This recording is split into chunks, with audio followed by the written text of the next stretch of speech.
Thanks for tuning in to this episode of Once a DJ. If you'd like to support the show, then head to onceadj.com/support to find out how you can help. If you'd like to get in touch with any feedback or suggestions, email onceadjpodcast@gmail.com. Once a DJ is produced by the good people at Remote Control. If you'd like to find out more about working with them, head to remote-ctrl.co.uk. Time for the show.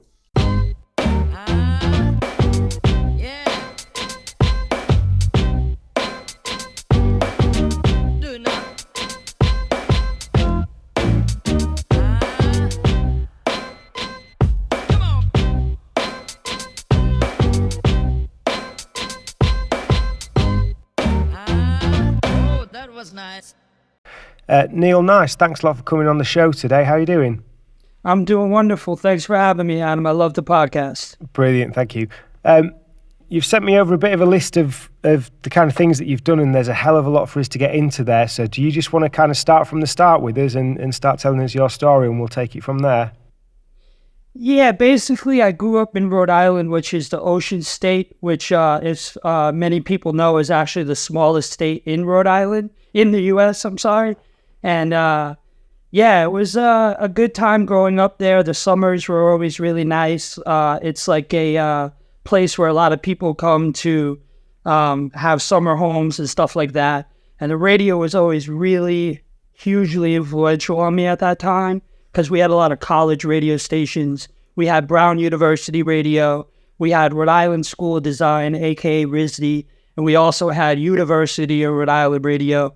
And I can remember all the way from the 80s being like kind of obsessive, tuning into these stations and recording shows and just being really into all the amazing music I was hearing. You know, it was anything from like freestyle to hip hop, reggae, dub, dancehall, new wave, synth pop, you know, just a lot of stuff like that. Very, very influential on me to this very day. So that level of diversity's always been there then? Most definitely, for sure, yeah. I would say in the 80s, growing up as like a skater, you know, you have a tendency to get into more like punk rock sounds back then. But then once like 88 rolled around and like De La Soul's 3 Feet High and Rising came around, like that just like blew my mind. Also like MC Light Eyes on this album. By the time like 91, 92 rolled around, I was like way more into hip hop than I was like punk and hardcore. But because I was listening to that radio station, that like modern rock, new wave, post-punk station, I still listen to that religiously. And I still love like Jesus and Mary Chain, Echo and the Bunnymen, The Cure, New Order, like all that music still means like a lot to me. So what do you think it was about 3 Feet High? Because it's quite interesting that it's that album that would have taken a skater into hip-hop, but with it being Dante Ross, did Dante Ross A&R that? He certainly did, yes. Yeah, and he was very much a skater that kind of crossed over into hip-hop as well. So it's interesting that it'd be that. So is there any sort of key thing about that album then, do you think? I think it has so much to do, of course, with the samples and how dense it was. Also, the skits were funny. And just like the rhyme styles and the flow that all those guys brought to it, it was just so different. And it was just one of those albums, much like Beastie Boys' Paul's Boutique, that you could just listen to start to finish and you would like never get sick of it. You know what I mean? You find something new every time you listen to it. Yeah, and they were very kind of bold with the sampling, weren't they? They were sampling pretty obvious stuff, but also both sound really ahead of their time, I think, as well. Yeah, at that time, my dad like used to play like the Steely Dan Asia album all the time, and I'm really grateful for that because I also really love Steely Dan, and of course, you know, De La sampled it, and that was a connection I had there to it. But I mean, it's really hard to describe why I loved it so much, but I just did, you know, and I played it nonstop. Yeah. So were you buying vinyl then? I wasn't. My older brother, I got to give him a lot of credit. He was 3 years older than me, and he really got me into hip hop because he worked at this store called Woolworths. It's like a department store. Yeah, we had that in Britain. Yeah, he worked in the sporting goods section, but he had a friend who worked in the cassette and vinyl CD section, and that guy would let him come and like, you know, get like a new tape like every week. So he would bring home like all the new albums, and some of them he would like, and he would play in his car nonstop. And then other ones he'd be like, I don't get this, like, and just throw it at me and be like, maybe you'll like it. And that was like MC Light, Eyes on This, and actually Tribe Called Quest. The first Tribe album, Peoples, he didn't really like that so much. It took him a while to catch on to it, but he gave it to me, and I pretty quickly warmed up to it. Yeah, that's an amazing album. It's interesting you say about your brother, because I've been thinking about this, because so many people on here say that it was their older brother that put them on. For me, it was my older sister that got me into certain music. And I'm a middle child. I pretty much am too, yeah. Yeah. So I'm wondering how many DJs are middle children. It's just a new theory I've got, because it's the middle children that want the attention, isn't it? That struggle for it theoretically in the household. So it'd be interesting to understand if like a lot of DJs are middle children. Yeah, it kind of trips me out though, because while I'm still very much music obsessive, he has like a wife and 3 kids now, and he's just fine putting on the radio and listening to Red Hot Chili Peppers. But back then he was like so passionate, and he was like so into it, like, yo, you gotta hear this, and just like riding around in his car every day to high school and like playing NWA and EPMD, and like, you know, yeah, I'm very much appreciative to him for putting me on to a lot of that stuff very early on. Yeah, I know what you mean. My sister still likes a lot of music, but it's very kind of mainstream stuff. She doesn't kind of seek anything out, whereas with her it was a lot of the kind of breakbeat hardcore and the rave stuff in the mid-90s. So it was okay. Yeah, she put me on some really good stuff. Oh, that's awesome. Yeah, so from there then, when did you start buying records, or when did you decide to DJ? What was your first exposure to DJing? I remember in like the 80s, I used to go roller skating at a roller skating rink, and I would hear like the DJ mix like Nucleus Jam on it, and like Freeze, like AEIOU and songs like that. And I remember the songs like blending and kind of being like, wait a minute, how is this happening? But not really understanding what was going on. And it wasn't until I moved to San Diego when I was 19 and I got a copy of Mark Farina, Mushroom Jazz, that it really clicked with me. Also another similar cassette mixtape by Julius Papp, DJ Julius Papp, also out of San Francisco, called Lazy Days.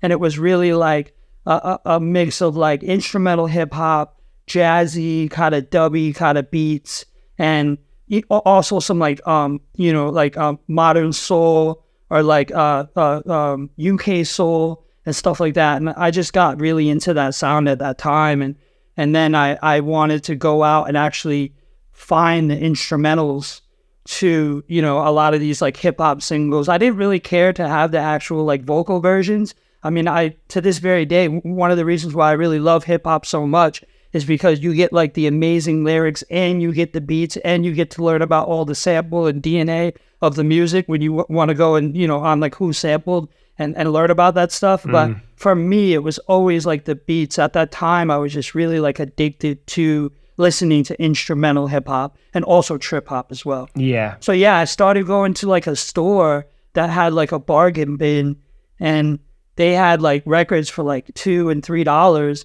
And I didn't even have turntables when I was like, at that time, I was like, man, if I don't buy these, like, I'm never going to be able to get this again. And it says instrumental right there. Like, I need to get it. So I just started buying all these records. And then I accumulated like probably like about almost like a crate or something like that. And then I started looking for like turntables and stuff like that. And then I quickly learned that, you know, I could get Geminis, but I should probably invest in 1200s. So I saved up enough money, and I eventually got 1200s out of this like newspaper in San Diego called the San Diego Reader.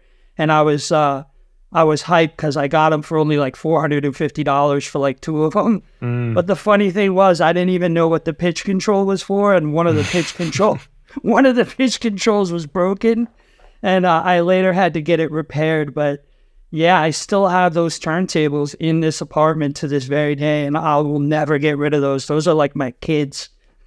Yeah, I was close to getting rid of my Technics, but I just realised I need to clean them instead. So what was it that took you to San Diego then? Uh, it was like 1995, and it was freezing cold, and it was like January, and I actually had an opportunity to move to New York City at that time because Rhode Island is only like 4 hours from New York. So I was entertaining that, but I had a friend who became a professional skater, Jason Maxwell, and he invited me out to sleep on his couch. And on a whim, I just bought like a one-way ticket on Leisure Airlines. It was 109.99, Boston to LA. And I just went there, and an old friend picked me up at LAX. He let me crash on his couch. He was going to UCLA at the time. And then the next day, he dropped me off at the train station. And then my friend Jason picked me up in Del Mar. And I stayed on his couch for like 3 months until I eventually got like a job working for a skateboard company. Yeah. So did skating kind of give you quite a big community across the country then? Oh, most definitely. That's like the most beautiful thing about skateboarding is there's a real brotherhood amongst skaters, especially back then because it wasn't so like socially accepted and cool, you know? That was kind of the lull, wasn't it? In the popularity of it, was it sort of early to mid 90s? Yeah, like where I grew up, like we used to get like harassed and we would sometimes have to fight.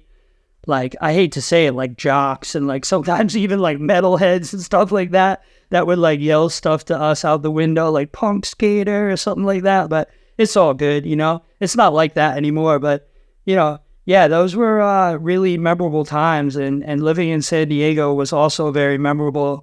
At that time, like the acid jazz scene was pretty popular. And there was a guy called Gray Boy. I used to go see him DJ at this place called Green Circle Bar. And that was probably my very first experience. Like I had like a fake ID and like, I think I was only like 20 at the time and I was able to go out and hear him like cut up doubles of like the Whatnots, Help Is On The Way. And like, just like all these amazing songs, like, you know, Mary Jane Girls All Night Long and like, and just being like wowed by that. And also playing like a lot of hardcore hip hop from 96, 97 around that time, which was like very inspiring to me to see. You know, because he really rocked. He was, I don't know if people are familiar with Gray Boy as a DJ, but he was really dope, man. Like everything was super precise and, you know, he would be cutting up doubles still like rocking a dance floor, you know? Yeah, I only know of him because I've got that Grey Boy All Stars. Right, yeah. With Fred Wesley on it. Yeah, he also has like an album on Ubiquity and stuff like that. Yeah, he's dope, man. Yeah, so I got really into like the acid jazz scene and sound. So I started buying those kind of records. And yeah, once I got my turntables, I just really tried to learn to mix as quickly as I could. And it kind of came like easy for me. I never really learned, to be honest, I never really learned how to scratch that well. I could do my little Zigga. For me, I was more passionate about the music and mixing, trying to have like long mixes and really keep the beats like on point and you know what I'm saying? Like stuff like that and like recording myself and playing it back and hearing how it sounded. And I really like that whole concept of like mixing two songs together to almost kind of make something else if you could hold the mix long enough. And how certain songs really do sound like they were meant to go together. And back then I didn't even know about like key or anything like that. You know what I'm saying? So, yeah, because you've got a lot of mixes on Mixcloud as well, haven't you? Spanning a lot of different genres. I most definitely do, man. Yeah, I at one point I got like really passionate about making mixes as a way to express myself, and I think that's like the greatest thing about making mixes. It really is like a blank palette, and you could just go in and you can just like start to finish like curate the playlist. Go on YouTube, find certain like samples that you can chop up and add and sound effects. And yeah, so I got really into that for a while. I was very passionate about that for a long time. So how long after getting your decks did you first DJ out? And was it hard to get gigs in with it being a new city to you? Well, I worked at a store called Urban Outfitters. I'm sure many are familiar with that. It's a pretty popular retail clothing chain store. I think they have them in Europe as well. Yeah. And the woman there, she kind of took a liking to me, and she offered me to bring my turntables. And she was like, I'll give you $100 gift certificate if you want to come in and play records, you know? So that was really my first gig. And I thought it would be like perfect because at that time, again, I was really into like just blending like instrumental hip hop and like trip hop and stuff like that. And I knew that would be like cool for like background retail music. So that's just what I started doing. And yeah, the first gig I had, I was like hella nervous. Like, oh my God, I definitely had some train wrecks and stuff like that.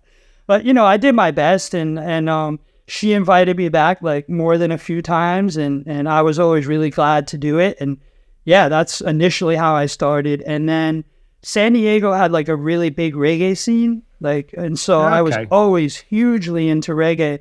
And again, I really want to give a lot of credit to this DJ, Peter Dante. He recently passed away and he was on University of Rhode Island radio. He had a show called the Reggae Showcase. He'd been on since 1982, just volunteer, not getting paid, playing reggae music every Sunday from 2 to 5. And this man was so influential on me, like just educating me on the foundation of like reggae music from ska to rocksteady to rub-a-dub to dub to dancehall, lovers rock. Like I would say reggae music is probably the most dearest music to my heart to this very day because of that. And I owe everything to him because of, you know, he would really educate you on what was being played. He had a 3-hour show and he would talk about, you know, what the labels were, the studios, you know, the bands playing on the records and stuff like that. And so again, I'm very grateful for him. And rest in peace, Peter Dante. So just thinking then about how diverse you are as a DJ, I think it's fair to say you're probably the most diverse person that's been on in terms of the depth of all, you know, going from reggae and things like that to new wave to shoegaze to hip hop, you know, you're just like everywhere. Yeah. Like, how was that for a DJ that's buying records? Like, how are you managing to buy enough of any particular genre? Oh man, it's funny you should bring that up because that at one point, living in New York and like being so passionate about so many different kinds of music, my record collection grew so huge at one point. Like fortunately, I was able to get a job at a record store called Off the Record in San Diego. And I eventually became like the down-tempo reggae and also hip-hop buyer there. And at that time in like 99, 2000, it was just mind-blowing to me the type of collections that would be coming through there. And like I would get like Gangstar 12 inches mint condition for like $2. You know what I'm saying? So I really built up my collection there at that time. And sometimes it's funny working in a record store because like some of the other coworkers, we'd literally almost get into fights over certain records that would come in. Like, cause like a lot of reggae collections wouldn't come in, but like when a reggae collection would come in and I would see like a green sleeves, I'd be like, I gotta have that. And then the other dude would be like, no, I already got that in my whole bin, whatever. But yeah, by reggae, hip hop, new wave, you know, rock, soul, jazz, rare groove collection grew very quickly. And even when I got to New York, I was eventually able to get an expense account working for Echo, $3,000 a year, which was like amazing just to buy music, to record, to play in the Echo showroom. Yeah. So just going back then, so how long did you stay in San Diego? I was in San Diego from January of 95 until April of 2001. I went to school for a couple of years there. I went back to college, junior college, and then I applied to Hunter College in New York, and I got accepted. And I made up my mind that New York, going back to the East Coast, was where I wanted to be. I took a couple of trips over a couple summers and stayed in New York, and it was just so mind-blowing to me. Like, I couldn't believe growing up in Rhode Island, I didn't make more trips to New York. Like, New York was just like everything to me at that time. It's just, everything was so exciting around every corner, you know? How many records did you have to move then across the country? It wasn't that. I would say it was like about like maybe 10 to 12 crates. You know what I'm saying? But remember, remember I only started DJing and like I started collecting records in '97, and I moved in early 2001. So I would say very quickly I was able to get like a pretty solid collection of like legit joints. You know what I'm saying? Yeah. And and then like as soon as I got here. It was a little difficult. I was able to transfer to Urban Outfitters, which was a nice cushion to have a job when I got here. And thankfully, I was able to get a job at the Turntable Lab store, which hadn't opened yet, summer 2001. I had a friend growing up in Rhode Island who now actually runs Mad Decent with Diplo, who was one of the original founders of Turntable Lab. And he looked out for me. He hired me and also DJ Neil Armstrong to open the first Turntable Lab store on 7th Street in the East Village, which is actually only like in the backyard of A1 where I work now. So A1 is on 6th between First and A, and Turntable Lab was on 7th Street between First and A. So it kind of came full circle, you know what I mean? So what was that like then? Because Turntable Lab became such a big deal for a lot of DJs. Did you was there a plan for it to be such a big thing, or was it very casually like, oh, we're opening a record shop, do you want to come and work there? At that time, I knew Turntable Lab was like becoming pretty well respected on the online tip. Like, you know, they had really cool music reviews on there, and they're you know, it was really like highly curated, and of course like the equipment and stuff like that. Yeah, I was very like honored to be working there and stuff like that, but I didn't really know the impact it was gonna make. But very quickly I realized what it. I mean, we had in August of '01 when we opened, we had Qbert in there for the launch, and like, man, like I went to some DJ battles and stuff like that, but I was never into like really like turntablism like that. But I definitely had a respect for it, and at that time, like, Qbert was the guy, you know what I mean? And so to have him in the store, I mean, there was like a line down the block, you know what I'm saying? Those guys, it's interesting how the Scratch Pickles managed to really kind of commercialize turntablism. Definitely. You know, it was absolutely phenomenal what they did. Yeah. So was Turntable Lab operating online before the physical shop then? Yeah, I would say they launched in like late '98. They had like a really like kind of small space in the same building that Fat Beats was in Manhattan, in DeCrossett Street, and they were able to move to Williamsburg at that time into a much bigger space, and they took off like really quickly, because if you remember at that time, like turntablism was real huge, so they were selling a lot of equipment, a lot of scratch records, and just a lot of records in general. Yeah, because I was watching someone's interview. It might have been something with A-Track, where he was kind of explaining why they did so many scratch records, because you basically didn't have to pay any sample clearance on anything on them. Oh, yeah. No, all that stuff was like very much like bootleg, and yeah, definitely. Although Turntable Lab didn't really sell a lot of bootlegs, you had to go to Rock and Soul for that. Rock and Soul was the place to get the bootlegs. Yeah, I spent a lot of time in there because the Echo showroom was on 37th Street, and Rock and Soul was literally only like 2 blocks away. So I was in there weekly. Yeah, that was awesome. Hey guys, I hope you're enjoying One to DJ. I wanted to create a product for the listeners to be able to support the show, and for the guests as a token of gratitude for being on. So I've teamed up with Sure Shot Shop to create some One to DJ 45 RPM adapter clamps. These are my weapon of choice as a 45 adapter, as they add stability and grip to aid you in any setup. These are available for £25 each plus flat fee postage from onetodj.bigcartel.com. And if you'd like to see the other models you can buy and also customise, check out sureshotshop.com. If you're an avid collector of timeless music on vinyl, but don't have the budget to fork out for those pricey originals, then look no further than Be With Records. From library music to yacht rock, jazz, hip-hop, disco and beyond, Be With lovingly reissue some of the coolest classics. All of their records are carefully remastered and cut to the highest standards to make sure the pressings are of peak audio quality and do justice to the music being released. And something else to note is that they don't do limited runs to drive up resale and hype. If the demand is there, they'll repress, as the focus is the music, not the profit margin.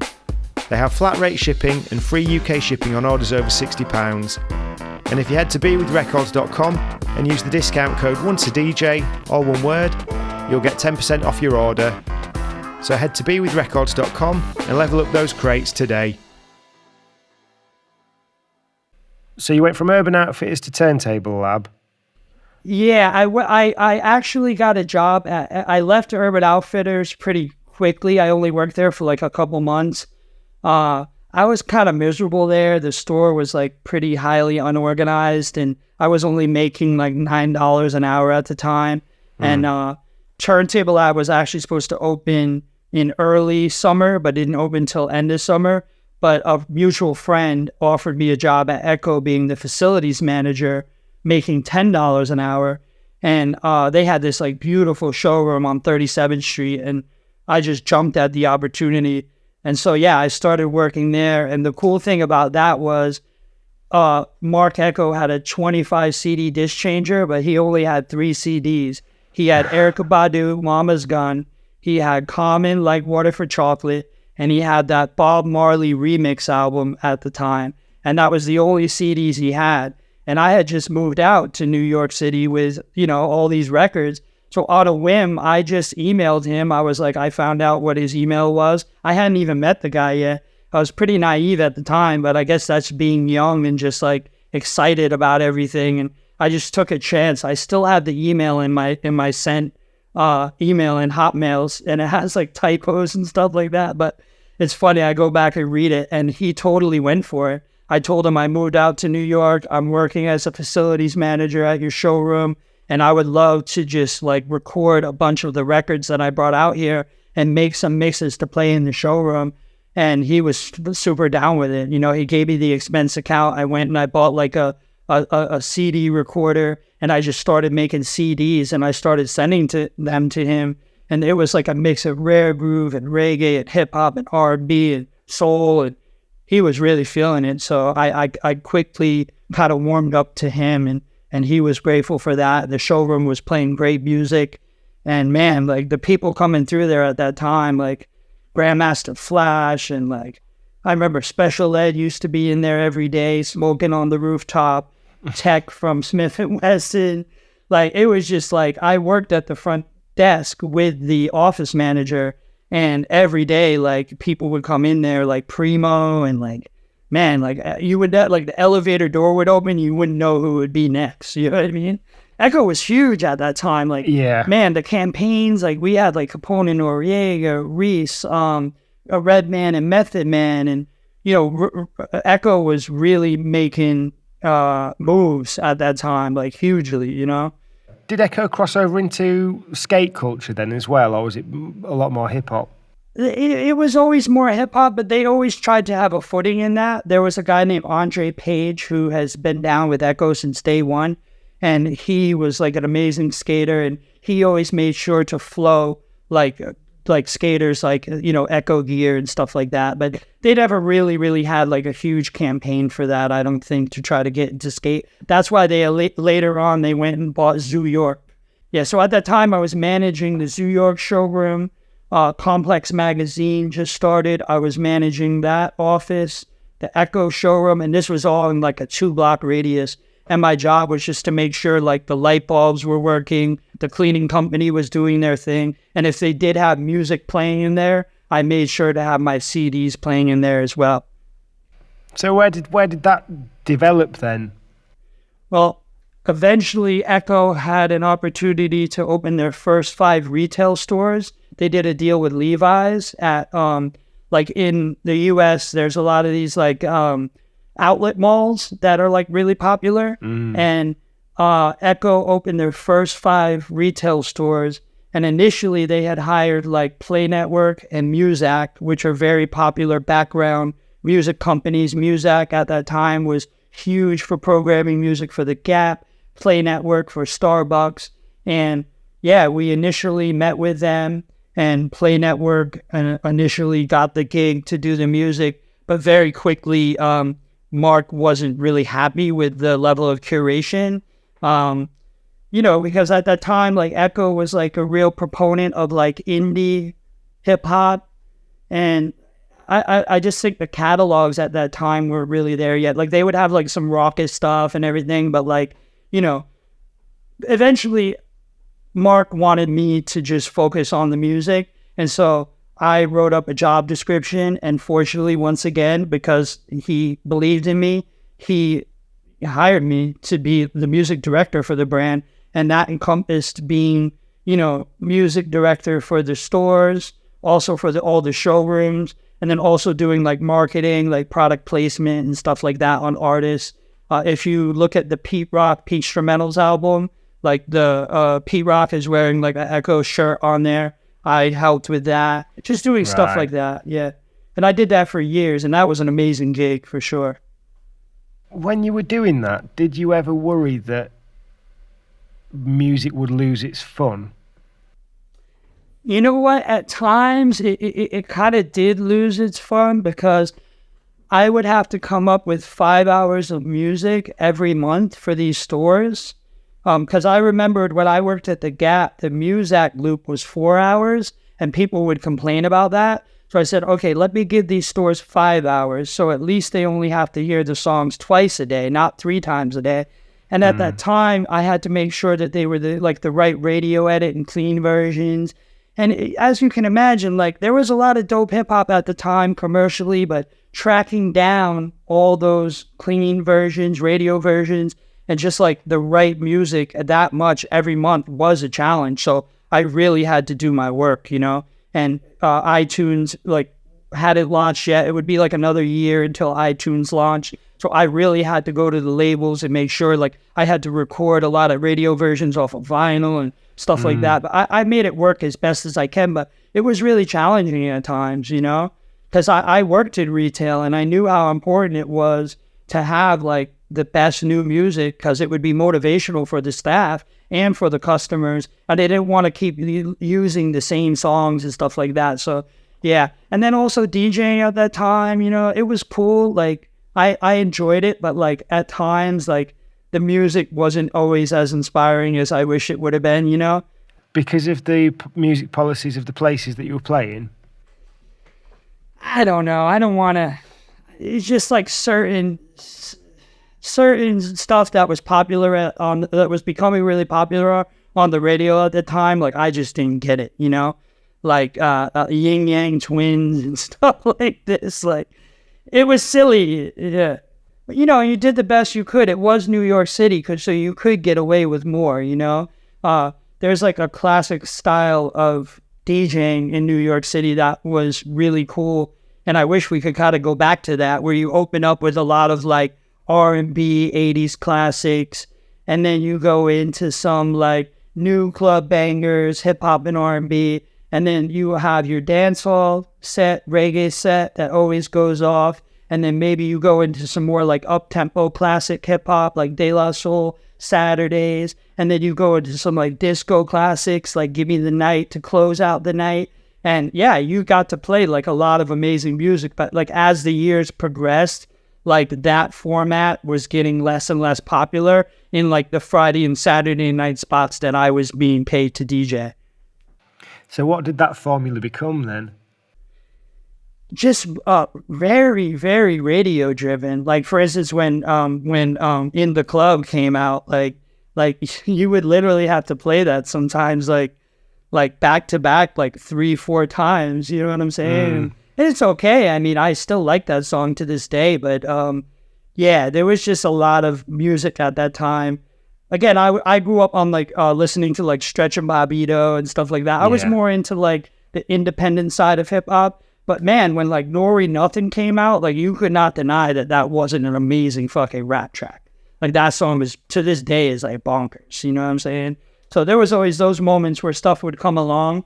And like R&B too. Like I've always been like a big fan of R&B ever since I heard like Erykah Badu, Baduism. Like that album like changed my life. Also Sade Love Deluxe.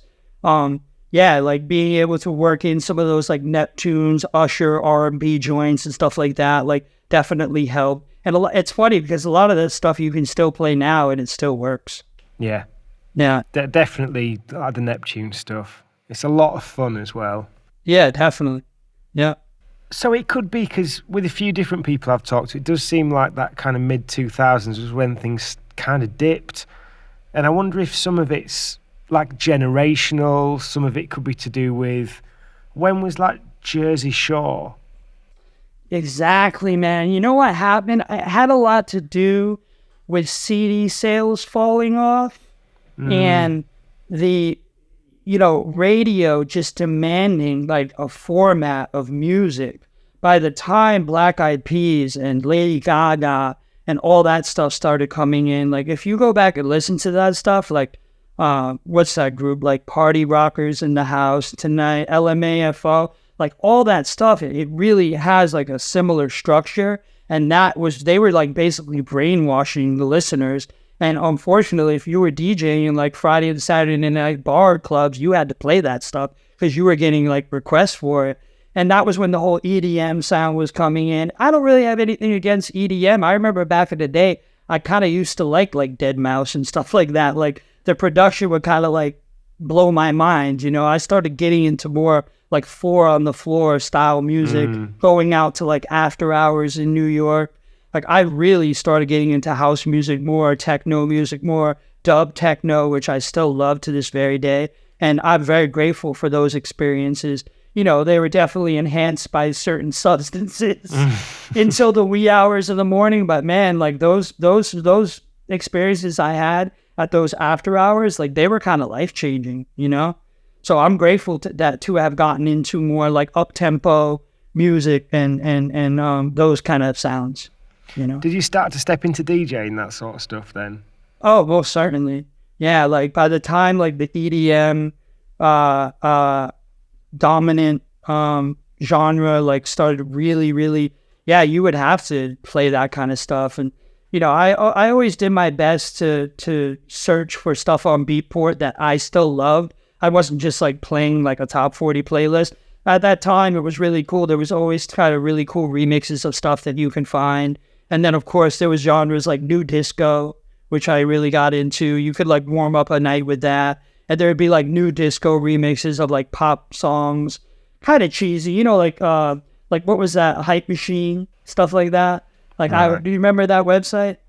There was a website called Hype Machine that was like hugely popular, and they would have like a top 100. And I remember when I worked at Turntable Lab, I would like check that religiously. And that was when like the whole blog era was like dominating, and you could really go in and just get like free remixes everywhere. And so, yeah, I very quickly warmed up to playing a lot of that stuff. Yeah. Some of it was really cheesy in retrospect, but, Yeah, but if it worked at the time, it worked at the time, exactly, yeah. So what was the crossover with Echo and Turntable Lab then? There wasn't much of a crossover with Echo and Turntable Lab. I remember at one point Echo wanted to buy Turntable Lab, and that deal was on the table, and it never really came to fruition. But I was working at Turntable Lab on the weekends because I got the job at Echo working Monday through Friday, and then I scaled it back to just working on Sunday. And then eventually I was just like, man, I want my weekends free. So I recommended somebody else for the job, and I left Turntable Lab. And I kind of did regret that, because like that was the amazing thing about working at Turntable Lab, was just being around that music and all the new cool records that they were getting in all the time. I really felt like I at least should have kept my job working there either on Saturday or Sunday. But, I was DJing out till like 4 a.m. and stuff like that. So I didn't want to have to go to work. You know what I mean? So that's a lot of your time occupied. That's a busy life. Yeah, back then in your 20s, you could do it. I don't know how I did it, because even now, like working at A1 now, it's like I get offered gigs sometimes, and I know I have to work on a Saturday and Sunday.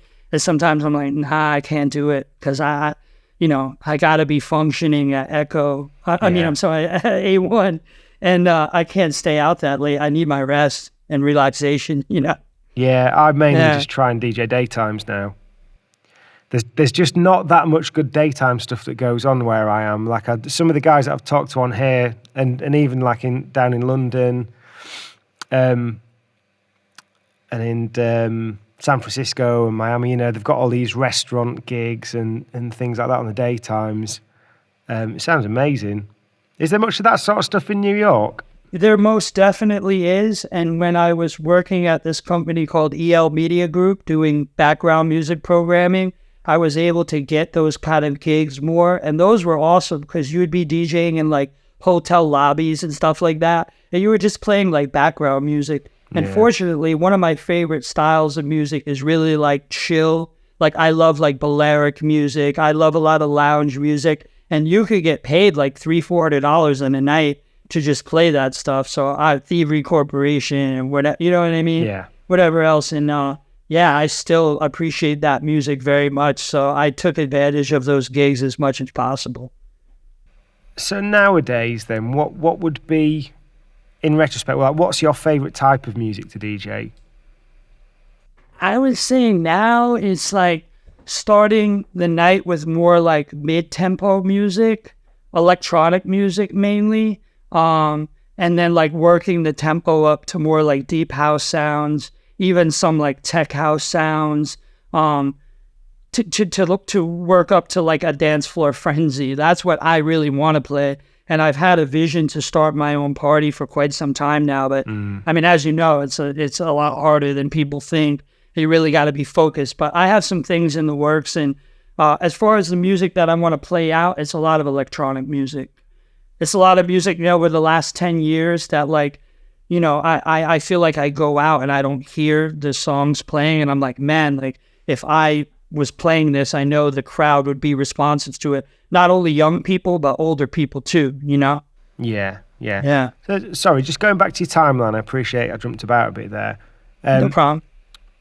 When did Echo come to an end then? And what did you then go into the media company from there? No, what happened was the recession hit, the big recession of 2008. And fortunately, I was able to get out of Echo. Basically, I asked for like a raise and they wouldn't give it to me because at that time, Echo came out with a video game and it won a VMA. And I was highly involved with the music supervision for that game. And so that was like a big deal to me. So maybe I got a little ahead of myself, but I said, I want to get a raise. They thought that I was, asking for a little too much. And they said like, yeah, you could still work for Echo on like a freelance level, but maybe it's your time to move on. Because I had been there for 7 years. I didn't know that like right around the corner, the recession was coming. They still gave me that amount in severance. And I'm very grateful for that because later on, I found out that a lot of people were let go and they didn't get a similar severance that I got. So I went back to DJing like a lot of lounges and like little like bar gigs to pay my bills. And then thankfully, Turntable Lab hired me back. And I started working at the Turntable Lab store again. And then from there, I got a job working for Legit Mix, which was like a music tech company from Canada at the time. And that was a very rewarding experience. I worked there for at least 4 to 5 years. Yeah. It Mix that wanted to kind of monetize mashups. Exactly. And actually mixtapes. Like the owner, Omid, who founded the company, he's definitely a genius. He was like big into like mix like CDs at the time, like Ministry of Sound, and like he was just always wowed by like those kind of like mixes, and he wanted a way to be able to like, he knew that DJs were recording mixes and that they couldn't legally release them, so that's why he founded Legit Mix as a way to monetize that. And for a while it worked out pretty good. I don't think we could foresee that streaming was going to catch on as much as it did. And then also like edit and remix culture is kind of like a free kind of culture. And I think that people who create edits and remixes, they kind of like that about it. They're not like, and a lot of sites you could still get away with like selling like your remixes and mashups. And like, Legit Mix was a way to actually do it like legally. So respect to them for at least trying to get the original artist paid and the remixers and DJs paid.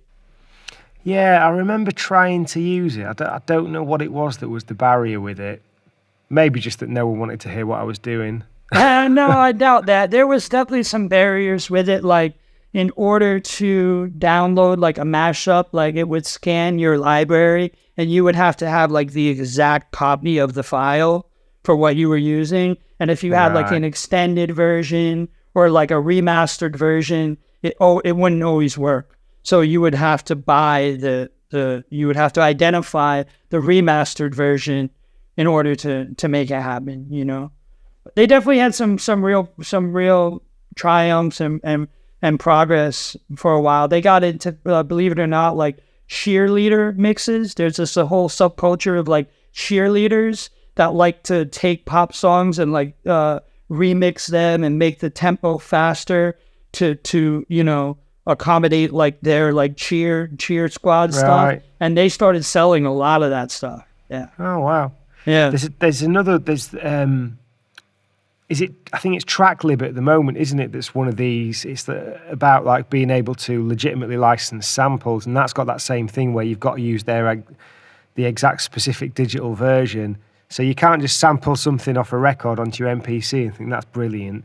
You've got to do it in a really specific way, which kind of takes away from the magic.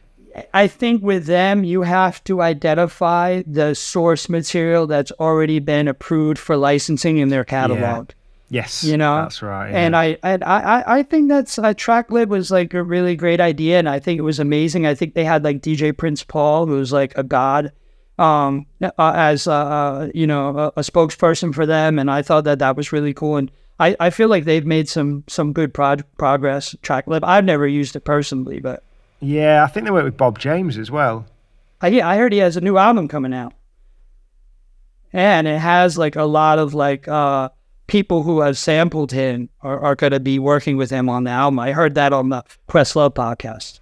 Yeah, I think he's kind of warmed to his musical legacy now, hasn't he, and the impact he's had on sample culture. I think it took him a while.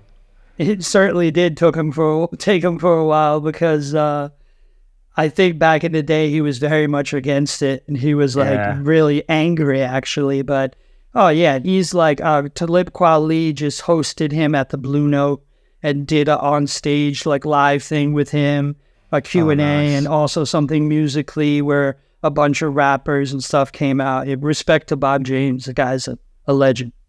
Yeah, and maybe he has realised, because without sample culture, I probably wouldn't be DJing. You know, it's like, that's another thing that I loved about Legit Mix, was like the whole DNA of the music. And anytime you can educate people on the source material, because like to this very day, I'll be working at A1 and someone will throw on like a random jazz record and I'll be like, oh my God, that's from that indie rap song that I haven't heard since 99. And like, it's just always like, it's literally like the type of thing where like, if I'm not having like a good day and I don't have much motivation, like that will spark something in me and get me like excited. Like I love it, you know? I love Who Sampled. Who Sampled is awesome. Yeah, the one that blew my mind recently was hearing the Seals and Crofts record that sampled for Put Your Eyes Where Your Hands Can See, the Busta Rhymes one. Yeah, somebody was telling me about, somebody bought that record at A1 recently. It was like, customers always do that. They're like, you don't know this? And like, yeah, it's really cool, man. Like that's why I love working at A1 and like working at Legit Mix and working also for EL Media Group. Like the levels of music discovery was just like insane. Like when I worked at EL Media Group, like we had like an expense account to download as much music as we want from Apple, like daily. And like that's all it was every day, was like listening to music and then like curating it into playlists, tagging it, of course. And like I did that for like 5 years. Unfortunately, I was able to keep my collection, and I have that today. I have over 100,000 songs, like all highly tagged and curated and stuff like that. So I'm very grateful for that. Yeah. When you got that job, was it just a kind of, oh, I know this guy that wants the job, or were you in a proper application process with people? You know what it was, man? I was Legit Mix could no longer afford to pay me because, you know, it was like they were doing their thing, but like I was more involved on the marketing level, and they didn't need like so much marketing and stuff like that. I had my course had run with them, and then I was all this time I was putting music on iPods for a lot of places where I was DJing and stuff like that. And I was getting a lot of feedback all the time. Like I would come into like these restaurants where I'd be DJing on Friday night. At this one place, Delicatessen, I DJ'd there for over 10 years in Soho. And like the staff would be like, hey, you know, customers are always asking like, who does the music here? And I would leave my business cards, and customers would actually email me asking. I would get gigs that way. So I knew I had like a talent for it. And I just kept doing it, and I wanted to get a job for like an actual company doing it, but I didn't really know like if there was like a lot of companies like this doing that at the time.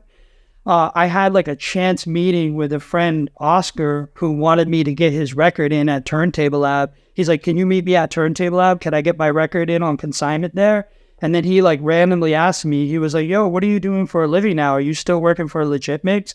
And I'm like, no, I've been doing a lot of like music background programming for restaurants and places like that, you know, retail, some stuff like that. He was like, well, I know someone that just signed a resort in Jamaica, and they're really looking for someone that has a knowledge of reggae. And I know you do, because at that time I was really passionate about my mixes. And so he knew that like I was like, you know, recording mixes regularly. So he just recommended me. He told me to send a resume.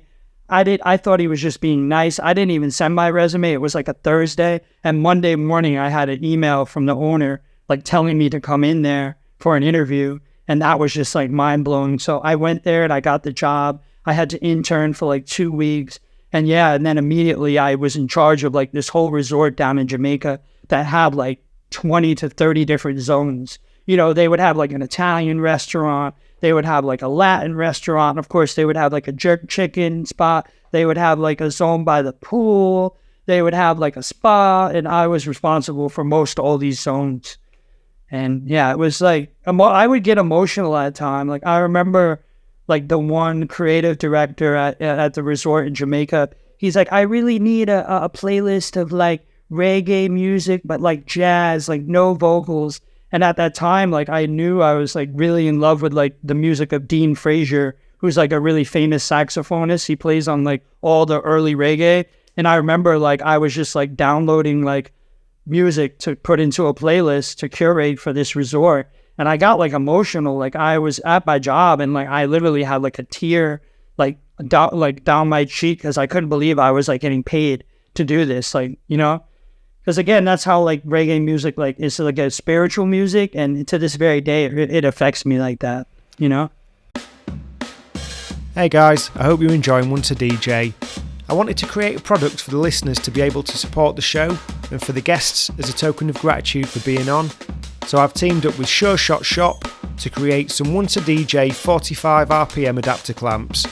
These are my weapon of choice as a 45 adapter, as they add stability and grip to aid you in any setup. These are available for £25 each plus flat fee postage from wantodj.bigcartel.com. And if you'd like to see the other models you can buy and also customise, check out sureshotshop.com. If you're an avid collector of timeless music on vinyl, but don't have the budget to fork out for those pricey originals, then look no further than Be With Records. From library music to yacht rock, jazz, hip-hop, disco and beyond, Be With lovingly reissue some of the coolest classics. All of their records are carefully remastered and cut to the highest standards to make sure the pressings are of peak audio quality and do justice to the music being released. And something else to note is that they don't do limited runs to drive up resale and hype. If the demand is there, they'll repress, as the focus is the music, not the profit margin. They have flat rate shipping and free UK shipping on orders over £60.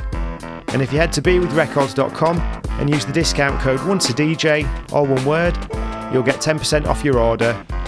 So head to bewithrecords.com and level up those crates today. Okay, I'm going to ask you something, and I'm going to get a bit personal here, because sometimes if I'm in a situation, I can't necessarily tell when I feel stressed. Mm-hmm. I notice it through certain actions. And sometimes, it doesn't happen very often, but sometimes I'll be in some sort of stress situation and a bit of music will just set me off. and I'll start crying. So when you were describing that to me, the job and the amount of different zones, that sounded like it'd be really stressful. So do you think there could have been any of that involved where your stress level is climbing as well and the music just kind of dials in? You know, when I first got the job, I would be lying to you if I didn't say it was stressful, because very immediately, not only did I have that resort as one of my main clients, I had like hotels and like restaurant groups. Like I had to do the music programming for this one restaurant group in Atlanta that had 10 different concepts. And this is in Atlanta. So they want a lot of like, they had like Tex-Mex music, country music, blues music, like a rockabilly, like all this music I was not really familiar with, but it was like out of the frying pan into the fire. I just had to do it.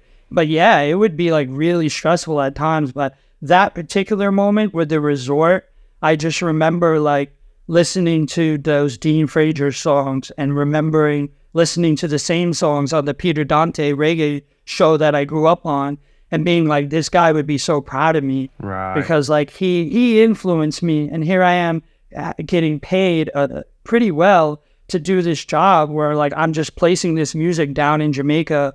Like I couldn't ask for anything more at that time, you know. And I love that job. That was one of the best jobs I ever had, and I very much want to continue to do that work, and it's my goal to get another job doing that. Yeah. Yeah. Amazing. Yeah. So what was next after that? So once I was working for EL Media Group, I had a really great experience with them. Was there for like 5 years. I mean, I was eventually hired to do the music for Pharrell's restaurant, Swan, down in Miami. And we would have to take trips to some of these places. That was always very interesting, actually getting to go there and like catch a vibe. But sometimes you wouldn't be able to go there, and you would just have to like imagine yourself there and what people would be receptive to without being there. And most of the time I would get it right, but sometimes I wouldn't. And you know, the most rewarding thing about that time was just being able to like get the feedback that I was doing a good job. And I did that for like 5 years. But then, of course, when the pandemic came, I was laid off, unfortunately. And that was kind of devastating because I really didn't see that coming, you know. I really felt like I was a shining light for that organization. I mean, I was in charge of all the holiday playlists. I was in charge of all the top 40 pop music playlists, the classic rock, the pop disco, the deep house, the reggae, the 90s hip hop, the 80s hip hop. Like that was mainly my job because I was in love and passionate about so many different genres. They knew that. So they assigned me to creating like those master genre lists or music programs for them that were working quite well. I mean, my playlists were playing in like restaurants like Nobu and Tao and like these big restaurant groups that, you know, to this day are flourishing. But, you know, I no longer have a job doing that. But again, I am going to do my best to get a job. Yeah. Because I loved it. And that's the only thing I've really been told over the years that like I'm really good at, you know, is selecting music, the right music for all these kind of moments. Yeah. Yeah. So how did you find lockdown then? Was that tough? Lockdown was tough for me because I don't know. I didn't really feel like that inspired anymore. I just, you know, I didn't do much. I got really into a Facebook group, 1980s skateboarding Facebook group. And I just started like going down these like wormholes, finding all these like vintage skateboard magazines. And I like switched my passion from music to like memories of growing up in the 80s and skateboarding and posting in this group. And there I was getting a lot of positive feedback, and I was getting paid, you know, unemployment, and that money was okay. I got a severance from my job. And then fortunately, my landlord asked me to leave my apartment where I was living for 20 years. And I had a rent-controlled apartment, and he offered me like a decent amount of money to leave. So I took that money. So I was kind of like paid and I was just kind of chilling, you know what I'm saying? In retrospect, I shouldn't have been. But, you know, I did almost get an interview at Spotify. Someone recommended me for a playlist editor job. And the woman hit me up, and I was supposed to interview with her, and then I didn't hear back from her for like a few weeks, and then she said that they eliminated the position, unfortunately, but she did say to keep a line of communication with her, and that if I did see anything on their site, to reach out to her. She was a recruiter, and yeah, you know, I didn't really take advantage of that per se, but yeah, I would love to work for a streaming company as a playlist editor or like music curator in any capacity. Yeah, it'd be interesting to see how that's going in the advent of big data and AI. How much of it's still with humans? I know, it's, you know, it's one of those things where I believe in AI and I think it's great, but I still think for music curation, like that warmth of a human touch is like so essential. Also, when you're dealing with like tempos and stuff like that, I don't know if AI can pick up on that, you know? That's the one thing when I go to Spotify and they recommend songs, it's like they're recommending songs that are like much more down tempo than the other songs in the list, you know? And when you're trying to create like a real mood for certain playlists, like it's okay to have one or two more down tempo songs, but it is important to keep that energy up. And sometimes I don't know if like, I think human curation is still like essential, you know? Yeah, and everything Spotify does tends to be, their data is all about, when we had Will Page on here and we were talking to him from Spotify, he was talking about the intimacy with music and how everything's kind of one-on-one rather than sort of group listening so much now. So you're basing it on a different thing. So say the kind of how you would create a playlist for people is very different probably to how it would create a playlist for a person. And I think the for people is going to be a lot harder for it to successfully do, because it doesn't know those intricacies. It's not been there in front of, I don't know how many times you've DJ'd, hundreds, thousands. You've been in the room, you've seen the reactions when you put this song on, you put that song on after this song or before this song, and it's I think it's going to be hard for it to replicate and replace that level of experience and exposure. Yeah, I think there's always going to need to be that balance with human curation and then like the AI algorithm. I think that's always going to be important. And that's why I think like having curators are now important than everything, especially for music, because I mean, the amount of content that is being released daily, it's important to have. I know taste is subjective and stuff like that still, but it's important to have people, you know, creating playlists, breaking down like these like, you know, different like moods and similarities between the songs to create like the best vibe, you know. Yeah, and I still very much am passionate about that, and I hope to continue in that field. Amazing. Yeah. Is there anything that we've not gone through? Because we've covered a lot of different places, and what just struck me when you were talking about lockdown, was it comes across that you've got a real appetite with the curation for, it's kind of curating things to share with the people. So it's kind of when that was taken away from you musically with lockdown and the job going, then you kind of moved that to curating something else to share with people, and it gives you that kind of connection. I just think it's important to remember that there is a real value in what I do on a surface level. It's like nowadays everybody creates playlists, but personal taste really plays so much into it. And again, I know music is subjective, and I'm not trying to say like I have the greatest taste in the world, but to be a great music curator, you need to be able to listen to hundreds of songs daily, not the whole song, and very quickly recognize what is special about that song and where it needs to go, you know, and tagging plays into that and stuff like that. So, you know, I think I just need to remember that there is real value. And fortunately, because I still do it for venues in Brooklyn, the Woods, the Breakers, a few other places, I still am getting that positive feedback from the clients and from the people that work there. So again, I know what I'm doing has real value, and I just want to take it to another level. Yeah. And continue to DJ as well. I really am hoping that I can get it together enough to have my own branded party, either a day party or something at night. Again, it's been like something I've been wanting to do for a long time. And it just takes a lot of work, and I just want to do it right. You know what I mean? I don't want to just like show up somewhere and hope that people show up. I really want to build like a brand and get people excited about the music that I'll actually be playing there to get them to want to come and have a good time. Yeah, I think promoting's its own beast of a job, isn't it? It really is. I've never been good at it. I've never been good at like talking about myself per se. And you know, that's why, you know, you got to get someone younger. I really like that dynamic of like having someone younger like myself who back in the day just randomly emailed Mark Echo and he went for it. You got to get some like younger energy, because over time you get a little jaded, and especially living in New York, it's like, it can be tough here, man. You know, it's not an easy place to live.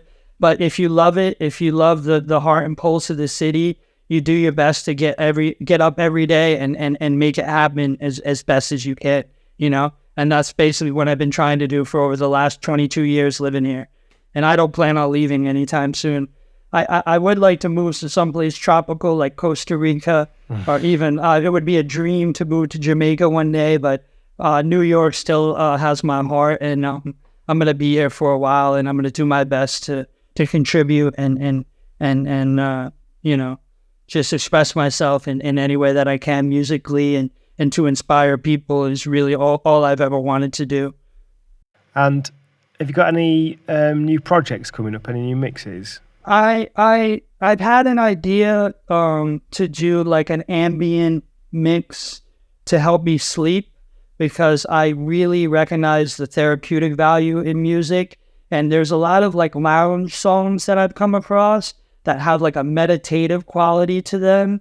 And I can literally put on a song and fall asleep on YouTube within like, you know, 3 minutes. The song's like a 7-minute song. So I figured, why not make a whole 2-hour mix of those type of songs that I've been regularly falling asleep to.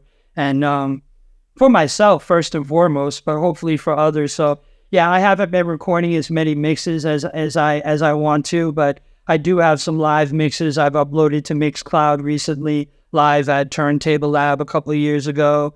And then also, what was the other one that I did? Live on the Lot Radio, Analog Soul. Those are my peoples. I'm actually going to see them tomorrow with DJ Ellie and Rich Medina, 4th of July party. Really, very much Nice. Looking forward to that. Yeah.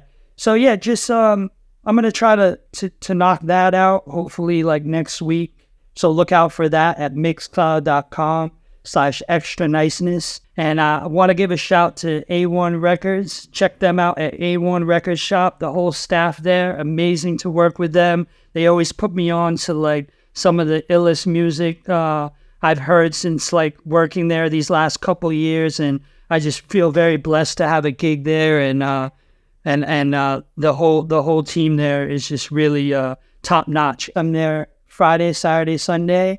I love working at the store. They just opened a store in Paris. That's pretty exciting, and it's just mind blowing how many amazing records come through that place. In addition to the artists that come through there, I mean, RZA was just in there. Large Professor is in there all the time. Q-Tip, Buck Wild, Pete Rock. I mean, I'm just like a kid at a candy store, wide-eyed, you know what I mean? Every time those guys walk through the door. Do you manage to kind of stay cool and talk to them, or do you just fan out, or? You know what, man? Like, maybe like Pete Rock is my favorite hip-hop producer of all time. Yeah, me too. I recognize who these guys are, and I do my absolute best to play it cool as possible, but you better believe when they're in there, all these songs are going through my head that they made, and I'm just like, that's the guy, you know what I'm saying? But no, I mean, Large Professor is like, I consider him like a personal friend. Like, he's one of the coolest, most sincerest dudes ever, and it's insane because he's at A1 every week. he's still hella passionate about records and, you know, curious, and, you know, he's always putting us on to stuff we didn't know about. And I just really feel blessed to be in an environment where I get to be around this, you know, and I wouldn't have it any other way.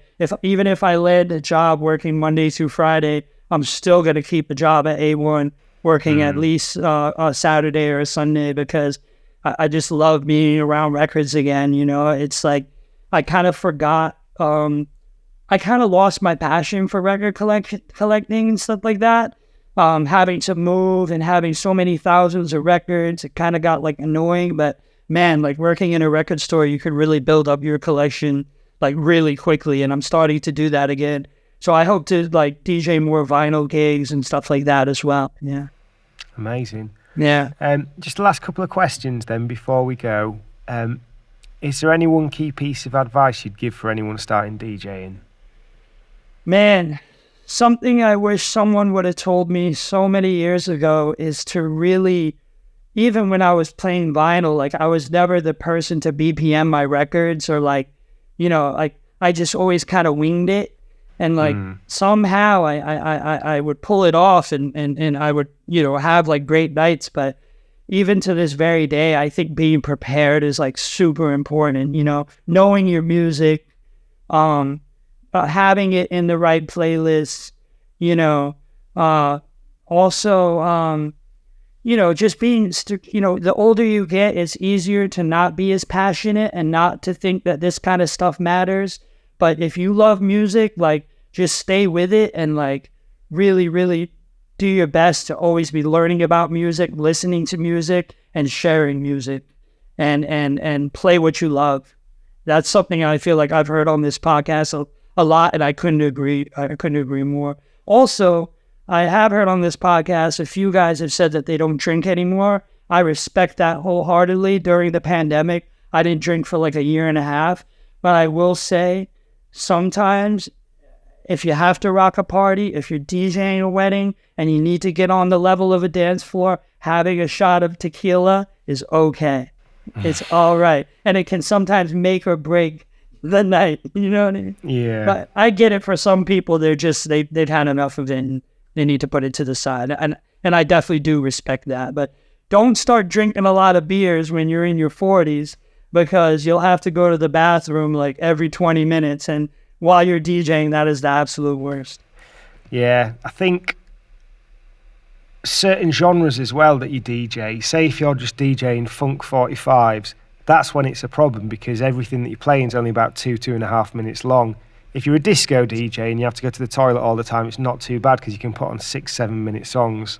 Exactly. Yeah. Totally. So that's a good tip for people. Don't DJ deep funk if you've got a weak bladder. Totally, man. Yeah, that's some of the best advice ever, for sure. Yeah. See, nuggets. We're getting nuggets. Dropping science. So just the last thing to ask you then is there anyone particularly you'd like to hear on this podcast? And if so, why? I would like to recommend a DJ friend of mine. We actually used to be roommates. His name is DJ G Brown. He lives in Miami now. He used to DJ for Afu Ra. He was actually pretty tight with Premier. He used to tour with Afu and Gangstar. And man, he is just like a really dope DJ, man. He used to work the club circuit in New York City. And he was just a good dude. He did a couple mixtapes for me at Echo. And he just comes from that old school party rocking, raw rap, meets reggae, hip-hop reggae, raga vibes.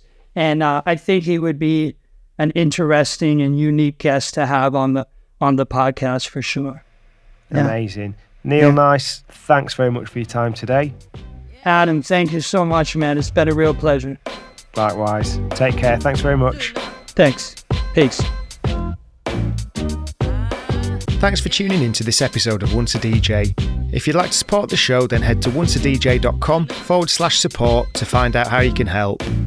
If you'd like to get in touch with any feedback or suggestions, email onceadjpodcast@gmail.com. Once a DJ is produced by the good people at Remote Control. If you'd like to find out more about working with them, head to remote-ctrl.co.uk.